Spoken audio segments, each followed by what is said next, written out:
This may be one of the saddest and most avoidable deaths of all time. This year is Randy Rhoads, one of the best guitarists of his time, one of the co-founders of Quiet Riot when he was only a teenager, and one of the people largely responsible for helping reinvigorate Ozzy Osbourne's career after he was kicked out of Black Sabbath. Randy Rhoads had it all. He was a shredder if there ever was one on a guitar. He was fantastic at it. Ever since he was a kid, going into his 20s, he was just a master at playing guitar. He had used nights that he wasn't playing to practice and try and get better, and he was alongside the godfather of heavy metal, Ozzy Osbourne, to help guide him.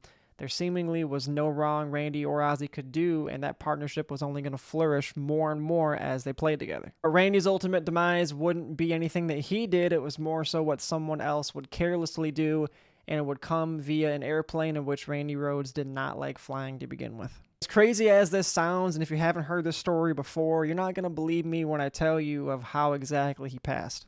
Picture this. The tour bus driver, who also has experience flying airplanes, has found an airplane. He wants to fly it around. He invites you on to take some joyrides with him, even though he knows that you have a horrible fear of flying. So not only does he take you up in that airplane for some joyrides, he also flirts with death and is trying to buzz the bus, aka he's flying too close to the bus. He's attempting to scare the people on the bus, Ozzy Osbourne, his wife Sharon, many of others. And somewhere along the way, along the last few attempts, he clips the bus, the plane goes spiraling out of control, crashes into a house, and kills everybody instantly. The plane model was a Beechcraft F-35 that Randy would unfortunately perish in. The Beechcraft has a horrible history of stuff like that. The day the music died, there was a Beechcraft Bonanza.